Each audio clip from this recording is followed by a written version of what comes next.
এই সংসারে এমন অনেক ব্যক্তি আছেন যারা নিজেদের প্রসন্নতার জন্য স্বার্থপরতার সীমা পার করে যেতে পারেন। নিজে সুখ লাভ করার জন্য অন্যকে দুঃখ দিতে পারবেই, নিশ্চিত রূপে আসবে। তার থেকে আপনি পালাতে পারবেন না। কেউ নিজের কর্মফলের হাত থেকে বাঁচতে পারে না। স্বয়ং মহাদেবকে ওনার কর্মফল ভোগ করতে হয়েছিল। উনি কিছু না ভেবেই ভস্মাসুরকে বর দিয়েছিলেন। তার পরিণামস্বরূপ যেটা হলো যে ওই ভস্মাসুর যাকে মহাদেব বরদান করেছিলেন তার হাত থেকে নিজের প্রাণ বাঁচিয়ে ওনাকে পালাতে হলো। এই সংসারে এমন কেউ নেই যে নিজের কর্মফলের হাত থেকে বাঁচতে পারে। সবসময় এটা ভেবে দেখুন যে কর্মটা আপনি করছেন সেটা শ্রেষ্ঠ কিনা। এমন কর্ম করুন যেটা আপনাকে জীবনে এগিয়ে নিয়ে যাবে। নিজেকে সৎ পথে রাখুন, কিন্তু এটাও সুনিশ্চিত করুন যে জীবনে যে কর্ম আপনি করছেন তাতে অন্য ব্যক্তির উপর কি প্রভাব পড়ছে, তাতে উনি দুঃখ পাচ্ছেন না তো। যদি আপনি যা করছেন তাতে সবার মঙ্গল হয়ে থাকে তাহলে আপনার কাউকে ভয় পাওয়ার কোনো প্রয়োজন নেই। না কালকে ভয় পাবেন না মহাকালকে। আসুন আমার সাথে ভালোবেসে বলুন রাধা রাধা। জীবনে যখনই বেশি কঠিন হলো বিকট পরিস্থিতিতে নিজেকে প্রসন্ন রাখা।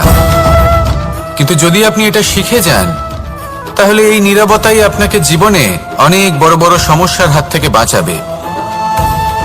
এই প্রসন্নতা আপনাকে বিকটতর পরিস্থিতি থেকে বেরিয়ে আসতে শক্তি যোগাবে। তাই এই গুণ আত্মসাৎ করুন আর আমার সাথে ভালোবেসে বলুন রাধা রাধা।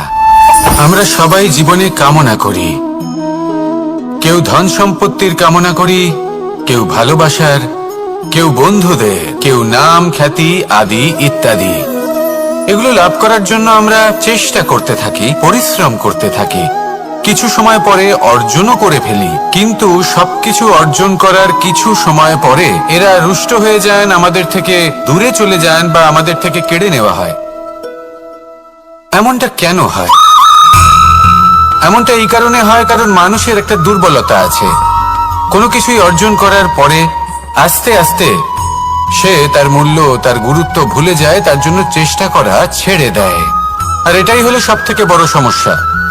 ঠিক যেমন কোনো ব্যক্তি যিনি ধন অর্জন করতে চান তার জন্য কঠিন পরিশ্রম করেন, হয়তো ধন অর্জন করেও ফেলেন, তারপর আস্তে আস্তে ওই ধনের মূল্য ভুলে যান, উচিতভাবে তা প্রয়োগ করেন না, আস্তে আস্তে তার ধন তার সঙ্গ ত্যাগ করে দেয়, সমস্ত পরিশ্রম ব্যর্থ হয়ে যায়।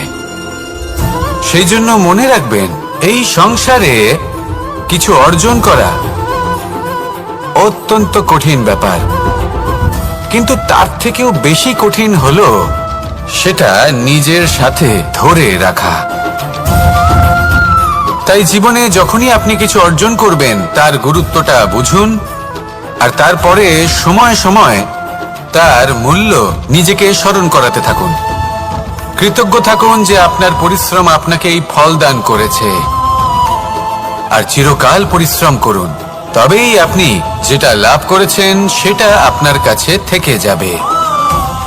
আসুন আর আমার সাথে ভালোবেসে বলুন রাধা রাধা। এই সংসারে আপনার সব থেকে বড় বন্ধু কে? কেউ বলবেন ছোটবেলার বন্ধুরা, কেউ বলবেন মাতা পিতা, কেউ বলবেন ঈশ্বর। এবারে বলুন যে এই সংসারে আপনার সব থেকে বড় শত্রু কে? কেউ বলবে আপনার বিরোধী, সেই ব্যক্তি যে আপনাকে হিংসে করে, বা আপনার নিজের অহংকার, আপনার কুকর্ম। আমি বলবো যে এই সংসারে আপনার সব থেকে বড় বন্ধু হলো আপনার নিজের মন। এই চঞ্চল মনকে যদি আপনি নিয়ন্ত্রণ করতে শিখতে পারেন তাহলে এর থেকে বড় বন্ধু এই সংসারে আপনি কোথাও পাবেন না। সেখানেই যদি এই মন আপনাকে বশ করে ফেলে তাহলে সংসারে এর থেকে বড় শত্রুও আপনি কোথাও পাবেন না। সেই জন্য এই সংসারকে নিয়ন্ত্রণ করার চেষ্টা ত্যাগ করুন। প্রথমে এই মনকে নিয়ন্ত্রণ করতে শিখে যান, তাহলে এই জীবন নিজে থেকেই সাফল্যের পথে অগ্রসর হবে। আর তখন এই মন প্রসন্ন হয়ে বলবে রাধা রাধা। সংসারে যদি আপনি শুভ কিছু অর্জন করতে চান তাহলে দুটি পথ আছে। প্রথম হলো ধর্ম আর দ্বিতীয় হলো কর্ম। কিছু ব্যক্তি এমন কথাও বলেন যে আমরা তো ধর্মের পথেই অগ্রসর ছিলাম, আমরা তো লক্ষ্য প্রাপ্ত করতে পারলাম না, বরং আমাদের নিন্দা হলো। এবার এরকমটা ঠিক কেন হয়? এরকম এই কারণে হয় কারণ দেখতে গেলে ধর্ম সবসময় আমাদের এমন পথ দেখায় যেটা আমাদের একটা শুভ লক্ষ্য প্রাপ্তিতে সাহায্য করে, কিন্তু সেই লক্ষ্যে আমাদের পৌঁছতে হবে নিজেদের কর্ম দ্বারা। যদি আপনি ধর্মের পথে অগ্রসর হয়ে থাকেন তাহলে আপনাকে কর্মও করতে হবে। যদি ধর্মের পথে চলেন কিন্তু কর্ম না করেন তাহলে লক্ষ্য প্রাপ্তি হবে না। ঠিক সেইভাবেই যদি আপনি কর্ম করতে থাকেন কিন্তু ধর্মের পথে না চলেন তাও লক্ষ্য প্রাপ্তি হবে না। মনে রাখবেন যে ধর্ম এবং কর্ম হলো একটি মুদ্রার দুই পিঠের সমান। এদের নিজের জীবনে আত্মসাৎ করুন এবং অগ্রসর হন। এই সংসারের প্রত্যেক লক্ষ্য আপনার হবে। আসুন আমার সাথে ভালোবেসে বলুন, রাধা রাধা। প্রত্যেক মানুষ জীবনযাপন করেন কিন্তু প্রত্যেক মানুষ বেঁচে থাকার রসদ জোগাড় করতে পারেন না। তাহলে কি করা যায়? জীবনের রসদ কিভাবে জোগাড় করা যায়? কিভাবে আমাদের চেষ্টা করে যাওয়া উচিত? আমাদের কি করা উচিত? কিছু কাজ আছে যেগুলো আপনাদের করতে হবে। সর্বপ্রথম, জীবনে যখনই কোনো সমস্যা আসবে তখন নিরপেক্ষভাবে তার সম্মুখীন হন। তা সে যে সমস্যাই হোক, সেটা সমাধান করার জন্য আপনাকে শুভ পথ নির্বাচন করতেই হবে। তারপরে যদি আপনার হাতে কখনো ক্ষমতা আসে সেই মুহূর্তে আরো বেশি বিনম্র থাকতে হবে। আপনি ধন অর্জন করলে তখন অহংকার জাগ্রত হতে দিলে চলবে না। আপনি যদি শক্তিশালী হয়ে ওঠেন তাও অহংকার জাগ্রত হলে চলবে না। জীবনে যখনই ক্রোধ হবে তখন নিজেকে নিয়ন্ত্রণ করুন আর ভেবে দেখুন যে যদি এই মুহূর্তে আপনি ক্রোধ দেখান তাহলে তার পরিণাম কি হবে। এর ফলে কি কিছু শুভ ঘটনা ঘটবে নাকি অশুভ কিছু ঘটবে? শুধু এই কটা কাজ নিজেদের জীবনে আত্মসাৎ করুন, জীবন যাপন অত্যন্ত সহজ হয়ে যাবে। আসুন আমার সাথে ভালোবেসে বলুন, রাধা। আপনি কখনো কোনো পাথরের বুক চিরে বয়ে চলা কোনো নদী দেখেছেন?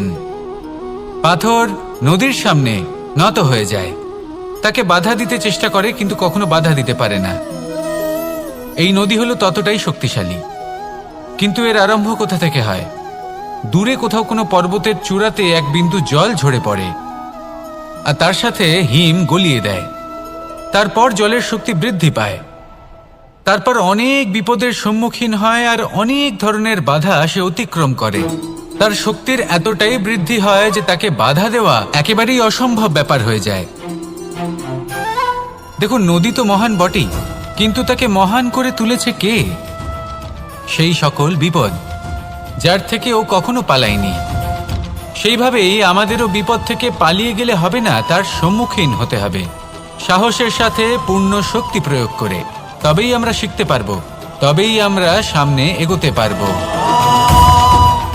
যদি আপনি জীবনে কুন্দন হয়ে উঠতে চান তাহলে জ্বলন সহ্য করতেই হবে।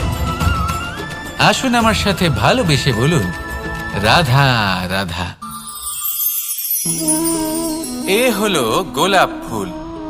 একে আমরা সকলেই চিনি। সমগ্র সংসার ভালোবাসে এই পুষ্পকে। এই ফুল দেখতেও সুন্দর। সবথেকে বেশি গুরুত্বপূর্ণ কথা হলো এর সুগন্ধ, যা দূর দূরান্ত থেকে ব্যক্তিদেরকে আকৃষ্ট করে। এই সুন্দর পুষ্প একটু মন দিয়ে দেখলেই দেখা যায় এর নিচে কাঁটা রয়েছে। এই সংসার বলে, এ প্রকৃতির কেমন রচনা, এত কোমল পুষ্প, এটা কি তীক্ষ্ণ কাঁটা সহ প্রস্ফুটিত হয়? এটাই হলো জীবনের সত্য। আমাদের অন্তরের সদ্গুণ, সেগুলিও এই ফুলের মতোই সুন্দর। সংসার এর সৌন্দর্য দেখতে পায়, এর সুগন্ধ চতুর্দিকে ছড়িয়ে পড়ে। কিন্তু এই সদ্গুণ জাগ্রত করে তোলার জন্য কঠোর পরিশ্রম করতে হয়, প্রতিনিয়ত চেষ্টা করে যেতে হয়। তাই জন্য যদি আপনি জানেন আপনার পথ উচিত কিন্তু তা কাঁটায় পরিপূর্ণ, তাহলে থামবেন না, চলতে থাকুন। একবার যদি অন্তরের সদ্গুণ জাগ্রত হয়, তাহলে এই সংসারের সৌন্দর্য দেখবে আর সুগন্ধে আকর্ষিত হয়ে আপনার কাছে আসবে। এই মন, এই জীবন প্রসন্ন হয়ে বলবে, রাধা রাধা। মোহনের এই ছিদ্রগুলি দেখুন, প্রত্যেকটা সুর থেকে নিজস্ব একটা স্বর নির্গত হয়।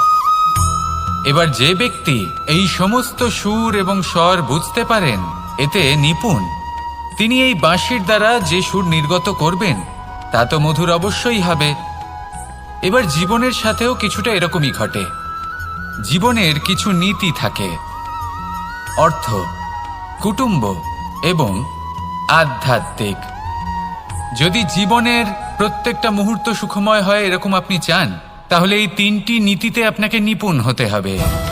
কোনো একটি বিশেষ নীতির প্রতি যদি আপনি বেশি ঝুঁকে পড়েন, তাহলে বাকি দুই নীতি থেকে যা সুখ লাভ করা সম্ভব তা পারবেন না। ধন অর্জন করতে হবে পরিবারের জন্য, পরিবারের সুখ মনের শান্তির জন্য, মনে শান্তির প্রয়োজন মনের শুদ্ধতার জন্য। যখন এই মন শুদ্ধ হবে, জীবন শুদ্ধ হবে, পবিত্র হবে, সুন্দর হবে এবং ভালোবেসে বলবে, রাধা রাধা। সূর্যের প্রকাশের, এবার এই প্রকাশ যে সূর্যের থেকে পাই, তিনি কি করেন? তিনি নিজেকে জ্বালান আমাদের জীবন প্রদান করার জন্য।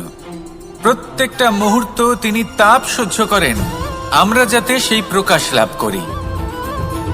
এটাই হলো জীবনের সারমর্ম। যদি আপনিও এই সংসারে প্রকাশ ছড়িয়ে দিতে চান, তাহলে আপনাকেও তপ্ত হতে হবে, নিজে জ্বলতে হবে, সেই কর্ম করতে হবে যেটা কঠিন হতে পারে কিন্তু আসলে শ্রেষ্ঠ। তবেই এই সংসারের সেবা করতে পারবেন, সংসারকে পথ দেখাতে পারবেন। নিজের অন্তরের প্রকাশ জাগ্রত করুন, তবেই সেই সকল ব্যক্তি যারা পাপের অন্ধকারে নিমজ্জিত হয়ে আছেন তারা জাগ্রত হবেন। সেই সকল ব্যক্তিকে জাগিয়ে তুলুন, প্রেরিত করে তুলুন সুখী হওয়ার জন্য যারা সুখী হতে পারছেন না। সেই সকলকে প্রেরিত করুন সাফল্য লাভের যারা সফল হতে পারছেন না। নিজের অন্তরের সূর্যকে জাগ্রত করুন, চারিদিকে শুধু প্রকাশই প্রকাশ হবে, জীবনই জীবন থাকবে, আনন্দই আনন্দ থাকবে, আর এই মন বারবার প্রসন্ন চিত্তে বলে উঠবে, নিশ্চিত রূপে আসবে। তার থেকে আপনি পালাতে পারবেন না। কেউ নিজের কর্মফলের হাত থেকে বাঁচতে পারে না। স্বয়ং মহাদেবকেও ওনার কর্মফল ভোগ করতে হয়েছিল। উনি কিছু না ভেবেই ভস্মাসুরকে বর দিয়েছিলেন। তার পরিণামস্বরূপ যেটা হলো যে ওই ভস্মাসুর, যাকে মহাদেব বরদান করেছিলেন, তার হাত থেকে নিজের প্রাণ বাঁচিয়ে ওনাকে পালাতে হলো। এই সংসারে এমন কেউ নেই যে নিজের কর্মফলের হাত থেকে বাঁচতে পারে। সবসময় এটা ভেবে দেখুন যে কর্মটা আপনি করছেন সেটা শ্রেষ্ঠ কিনা। এমন কর্ম করুন যেটা আপনাকে জীবনে এগিয়ে নিয়ে যাবে। নিজেকে সৎপথে রাখুন, কিন্তু এটাও সুনিশ্চিত করুন যে জীবনে যে কর্ম আপনি করছেন তাতে অন্য ব্যক্তির উপর কি প্রভাব পড়ছে, তাতে উনি দুঃখ পাচ্ছেন না তো। যদি আপনি যা করছেন তাতে সবার মঙ্গল হয়ে থাকে, তাহলে আপনার কাউকে ভয় পাওয়ার কোনো প্রয়োজন নেই। না কালকে ভয় পাবেন, না মহাকালকে। আসুন আমার সাথে ভালোবেসে বলুন, রাধা রাধা। জীবনে যখনই আমরা কোনো বিশেষ মানুষের সাথে পরিচিত হই, তখন তার ব্যক্তিত্বের বিষয়ে আমাদের একটি নিজস্ব দৃষ্টিভঙ্গি তৈরি হয়।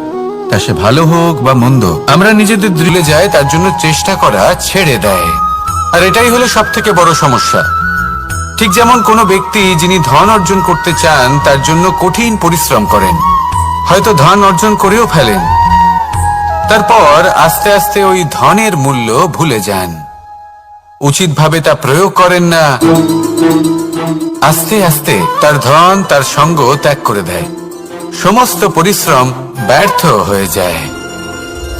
সেই জন্য মনে রাখবেন, এই সংসারে কিছু অর্জন করা অত্যন্ত কঠিন ব্যাপার, কিন্তু তার থেকেও বেশি কঠিন হলো সেটা নিজের সাথে ধরে রাখা। তাই জীবনে যখনই আপনি কিছু অর্জন করবেন তার গুরুত্বটা বুঝুন, আর তারপরে সময় সময় তার মূল্য নিজেকে স্মরণ করাতে থাকুন। কৃতজ্ঞ থাকুন যে আপনার পরিশ্রম আপনাকে এই ফল দান করেছে, আর চিরকাল পরিশ্রম করুন। তবেই আপনি যেটা লাভ করেছেন সেটা আপনার কাছে থেকে যাবে।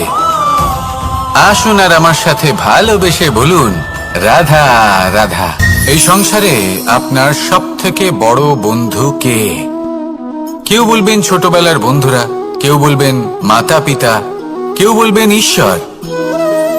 এবারে বলুন যে এই সংসারে আপনার সব থেকে বড় শত্রু কে?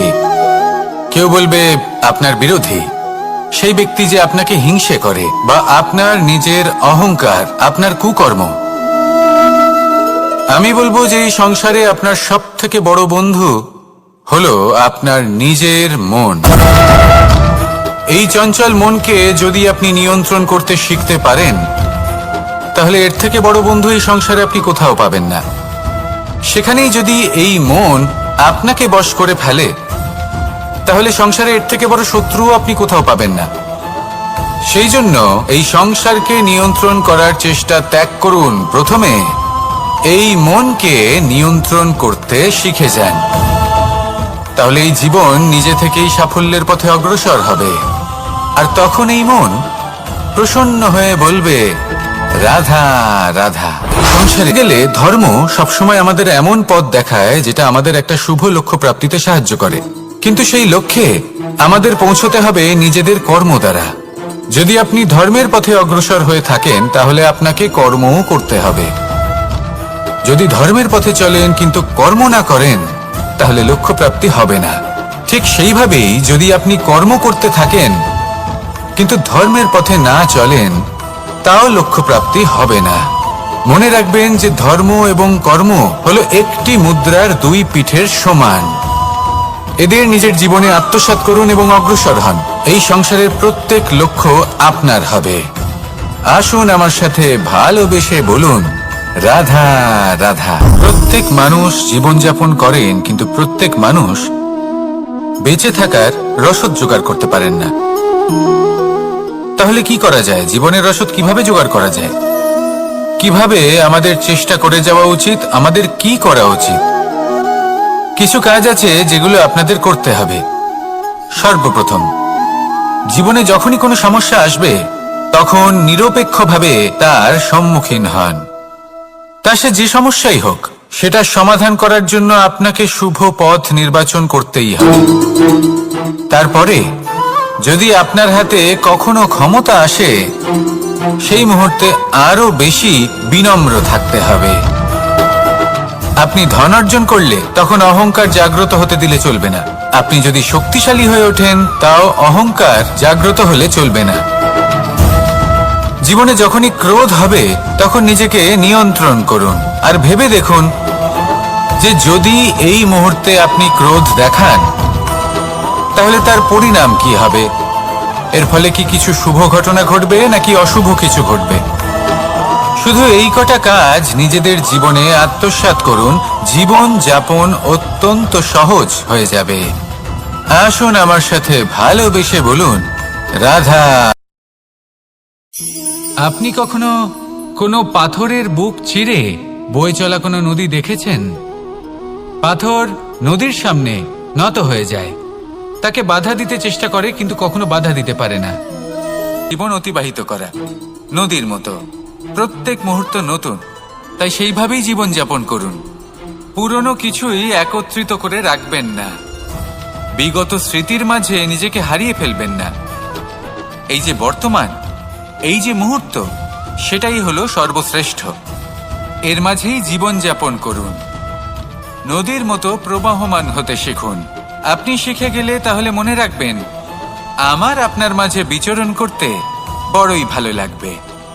যে ব্যক্তি আনন্দের সাথে জীবনের প্রত্যেকটা মুহূর্ত অতিবাহিত করে কোনো চিন্তা ছাড়াই, প্রবাহমান হয়, কখনোই থামে না, যতক্ষণ না মুক্তি লাভ করছেন, এমন ব্যক্তির মধ্যেই রাধাকৃষ্ণ বসবাস করেন। তাহলে আসুন আমার সাথে ভালোবেসে বলুন, রাধা রাধা।